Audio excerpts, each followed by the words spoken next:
কিভাবে শসা জার্মিনেট করব, কি জাত নির্বাচন করব, রমজান টার্গেট করে কখন শসা লাগাবো। আসসালামু আলাইকুম বন্ধুরা, আশা করি অনেক ভালো আছেন। রমজান মাস তো চলেই আসছে। অনেকেই আছেন রমজান টার্গেট করে শসা চাষ করেন, অনেকেই আছেন ছাদ বাগানে শসা চাষ করেন পারিবারিক চাহিদা মেটানোর জন্য। আমিও ঠিক তেমন পারিবারিক চাহিদা মেটানোর জন্য এবং কিছু বাজারজাত করার জন্য আমার ছাদ বাগানে শসা চাষ করব। শীতকালে শসা চাষ করতে গেলে একটা বিষয় মাথায় চলে আসে, কিভাবে আমরা শসার বীজ জার্মিনেট করব এবং কোন শসাটা লাগালে সবচাইতে বেশি ভালো হয়।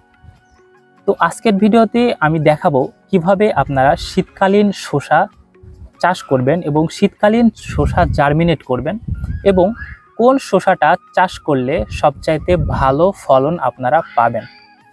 আমার সামনে দেখতে পাচ্ছেন কয়েকটা গাছ রয়েছে শসার বীজ জার্মিনেট করা। এখানে প্রত্যেকটা কিন্তু গাছ বের হয়েছে।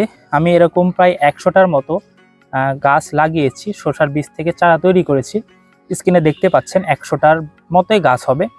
এখানে শুধুমাত্র আমি কয়েকটা রেখেছি আপনাদেরকে দেখানোর জন্য এবং কিভাবে আপনারা এরকম জার্মিনেট করবেন সেই বিষয়টা আপনাদেরকে দেখাবো।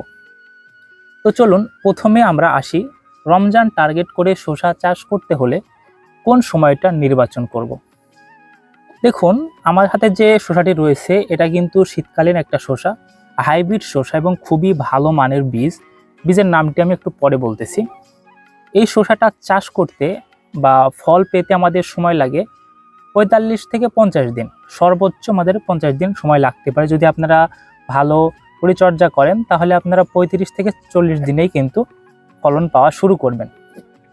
তাহলে আমরা ধরে নিই আমাদের হাতে সময় থাকবে 50 দিন। আমাদেরকে রমজান মাস শুরু হওয়ার 50 দিন আগেই কিন্তু বীজগুলা রোপণ করতে হবে। চারা তৈরির কথা বলতেছি না, বীজ রোপণ থেকে আপনারা 50 দিনের মধ্যেই কিন্তু আপনারা শসা পেয়ে যাবেন বা শসার ফলন আপনারা পাবেন। তো চলুন তাহলে আমরা কখন শসা বীজ রোপণ করব।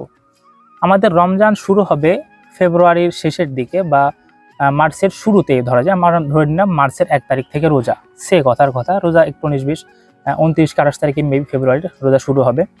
তো আমরা এখন জানুয়ারির 6 তারিখ, আমরা সময় পাচ্ছি কিন্তু মোটামুটি 2 মাস।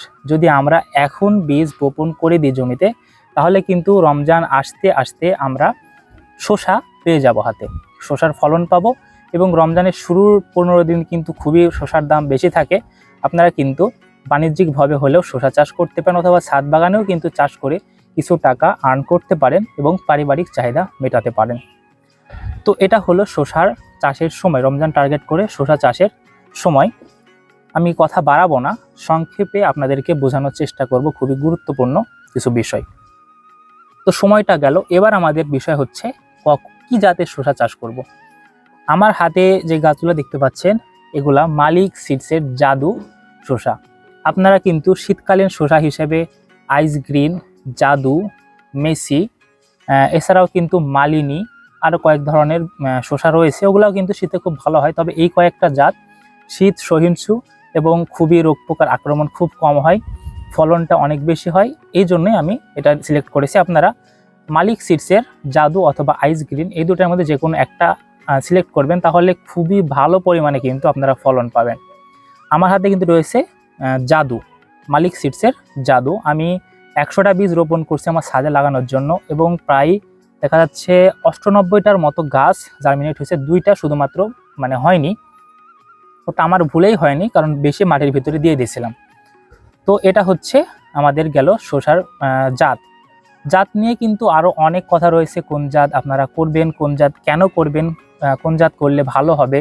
গরমের জন্য কিন্তু আলাদা জাত, শীতের জন্য কিন্তু আলাদা জাত, এই দুটা কিন্তু বিষয় আপনাদেরকে মাথায় রাখতে হবে।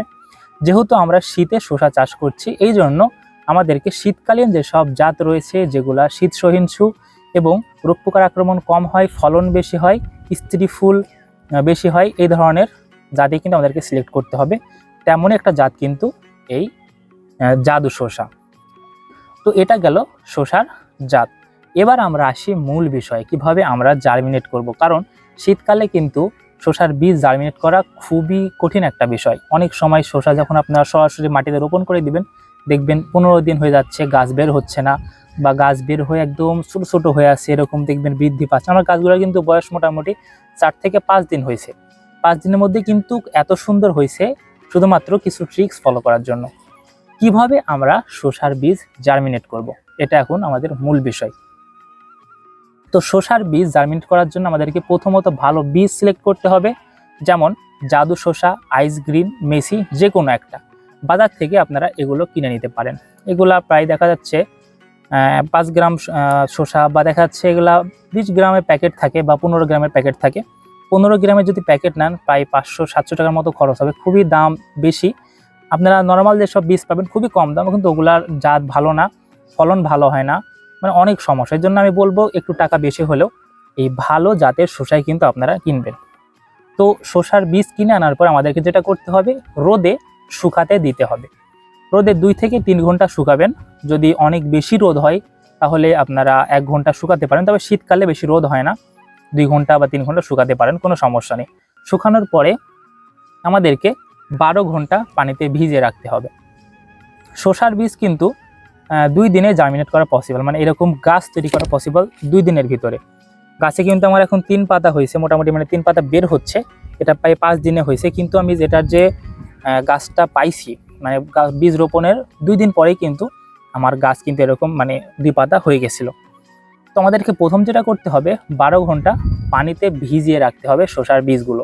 12 ঘন্টার বেশি ভেজানোর কখনোই প্রয়োজন নেই। যদি আপনাদের লোয়ার কোয়ালিটির বীজ হয় তাহলে 24 ঘন্টা ভিজিয়ে রাখবেন, তবে যদি ভালো কোয়ালিটির বীজ হয় তাহলে 12 ঘন্টাই এনাফ। 12 ঘন্টা পানিতে ভিজিয়ে রাখার পরে আপনাদেরকে যেটা করতে হবে, শুকনা কাপড়ে বীজগুলা নিতে হবে। বীজগুলা নিয়ে বীজগুলা সুন্দরভাবে শুকিয়ে নেবেন, অর্থাৎ পানি থেকে যখন তুলবেন, মানে যখন আপনারা ভিজে রাখবেন, ভিজে রাখার পরে যখন তুলবেন শুকনো একটা কাপড়ে নেবেন, নিয়ে পানিগুলো ওখান থেকে সরিয়ে নেবেন, মানে পানি যেন না থাকে বীজের গায়ে। আরেকটা বিষয়, অনেকে বলবেন ভাইয়া ফাঙ্গিসাইড ব্যবহার করব কিনা। ভালো মানের শসাতে ফাঙ্গিসাইড ব্যবহার করার কোনো প্রয়োজন নেই, কারণ ভালো মানের যেসব শসার বীজ ওগুলা যারা ছত্রাকনাশক দিয়েই রাখে, কোনো ধরনের ছত্রাকনাশক দেওয়ার প্রয়োজন আমি কিন্তু একটুকু ছত্রাকনাশক দিইনি। তবে যদি আপনাদের লোয়ার কোয়ালিটির বীজ হয় তাহলে অবশ্যই একটা ফাঙ্গিসাইড পানির মধ্যে গুলিয়ে রেখে 12 ঘন্টা ভিজে রাখবেন, 12 ঘন্টা নয়, 20 থেকে 30 মিনিট ভিজিয়ে নেবেন বা ধুয়ে নেবেন ভালোভাবে। আর 12 ঘন্টা নর্মাল পানিতে ভিজে রাখবেন। ভিজে রাখার পরে ছত্রাকনাশক দিয়ে গুলিয়ে আপনারা 30 মিনিট ভিজিয়ে নেবেন। নেওয়ার পরে বীজগুলা পানি একটু শুকিয়ে নেবেন। এটা গেল আমাদের বীজ ভিজে রাখার কাজ। এবার আসি আমরা জার্মিনেট কিভাবে করব। এবার যখন বীজগুলা শুকিয়ে যাবে, হালকা পানি তখন মানে গা থেকে শুকিয়ে যাবে, তখন আপনাদেরকে একটা গেঞ্জির কাপড় হতে পারে অথবা নরম সুতার কাপড় নিতে হবে। কাপড়টা ভালোভাবে পানিতে ধুয়ে নেবেন। ধুয়ে নেওয়ার পরে আপনাদেরকে ভালোভাবে বিছিয়ে বীজগুলা ওই কাপড়ের উপরে ছিটিয়ে দিতে হবে। যখন আপনারা বীজগুলা ছিটিয়ে দিবেন, দেওয়ার পরে কাপড়টা সুন্দরভাবে মুড়িয়ে নেবেন। প্রথমত যেটাতে বীজ রাখবেন ওটা কাপড় অবশ্যই কিন্তু ধুয়ে নেবেন, মানে ভিজিয়ে নেবেন। নিয়ে বীজগুলা ছিটিয়ে দিয়ে আপনারা সুন্দরভাবে কাপড়টা মুড়িয়ে নেবেন। আমি দেখতে পাচ্ছেন এখানে গামছার একটা কাপড় এবং গেঞ্জি কাপড় ব্যবহার করছি। তো এভাবে আপনারা ভিজে যখন উঠিয়ে নেবেন, তারপরে ওর উপরে আরেকটা কাপড় দেবেন, হচ্ছে শুকনা কাপড়, অর্থাৎ শুকনা গেঞ্জির কাপড় হতে পারে। গেঞ্জির কাপড় হলে ভালো, কারণ ওগুলো অনেক বেশি গরম থাকে, এর জন্য তাড়াতাড়ি কিন্তু জার্মিনেট হবে। তো একটা শুকনা কাপড় দিয়ে আবার ভালোভাবে জড়িয়ে নেবেন। জড়িয়ে নেওয়ার পরে পলিথিনের ভিতরে সুন্দরভাবে কাপড়টাকে ঢুকাবেন, অর্থাৎ যেটা আমরা বীজ দিয়ে বেঁধেছি, বীজ যেটার মধ্যে আছে সেটা ভালোভাবে পেঁচিয়ে কোনো শক্ত সুতা দিয়ে বেঁধে একটা পলিথিনের ভিতরে ঢুকিয়ে রাখবেন। ঢুকিয়ে পলিথিনের মুখটা ভালোভাবে বেঁধে দিবেন। এবার আমাদের কাজ কি? এবার আমাদেরকে যদি দ্রুত 12 ঘন্টার মধ্যে যদি আপনারা জার্মিনেট করতে চান বীজগুলা, আমি যেভাবে বলবো যে সেভাবে আপনারা কাজ করেন, 12 ঘন্টার মধ্যে 100% আপনারা বীজ থেকে জার্মিনেট, মানে বীজগুলা জার্মিনেট হয়ে যাবে। আপনারা সেই পলিথিনটা, অর্থাৎ যেটা আমরা বীজগুলা পেঁচিয়ে রাখলাম, এই পলিথিনটা আপনারা, এখন তো শীতকাল, সবসময় সোয়েটার পরে থাকা লাগে, তো কষ্ট করে একদিন আপনারা সারাদিন সোয়েটারটা পরে রাখবেন। সোয়েটারটা পরে সোয়েটারের ভিতরে যদি ভিতর দিকে রাখতে পারেন তাহলে দ্রুত গরম হবে। সোয়েটারের ভিতরে রেখে চেনটা আটকিয়ে আপনারা রেখে দিবেন 12 ঘন্টা। এভাবে আপনারা সন্ধ্যা থেকে যদি রাতে রাখেন, বা যদি দুপুরবেলা এরকমভাবে ভাঁজ করে গায়ের ভিতরে রেখে দেন সোয়েটারের ভিতরে, তাহলে প্রায় রাতের মধ্যে কিন্তু অনেকটা গরম হয়ে যাবে। এবং রাত্রে কি করবেন, রাত্রে সেই সোয়েটারটা গা থেকে খুলে সোয়েটারের মধ্যে বীজগুলা, মানে ওই যে আমরা যেটা ভাঁজ করছি সেই বীজটা রেখে ভাঁজ করে লেপের ভিতরে আমরা রেখে দিব, বা যখন শুভ পাশেই রেখে দিব, যেন গায়ের গরমে বীজগুলা জার্মিনেট হয়ে যায়। তো এইভাবে একটু কষ্ট করে রাখতে পারলে আমি গ্যারেন্টি দিয়ে বলতে পারি ইনশাল্লাহ 12 ঘন্টার মধ্যেই কিন্তু জার্মিনেট হয়ে যাবে। আপনি সকালে উঠে দেখবেন যে আপনার বীজগুলা জার্মিনেট একদম পরিপূর্ণ 100% জার্মিনেট হয়ে গেছে। দেখেন আমার যেসব বীজগুলো দেখতে পাচ্ছেন আপনারা, সেই বীজগুলোর মতোই কিন্তু জার্মিনেট হয়ে যাবে। আমি স্ক্রিনের উপর ছবি দিয়ে রাখছি, আমি কিছু ভিডিও তুলে রাখছি কেমন জার্মিনেট হয়েছে। 100% একবারে একটা বীজেরও জার্মিনেট বাকি রয়নি, মানে বাকি থাকেনি, এত সুন্দর জার্মিনেট হয়েছে শুধুমাত্র এই টেকনিকটা ফলো করার জন্য।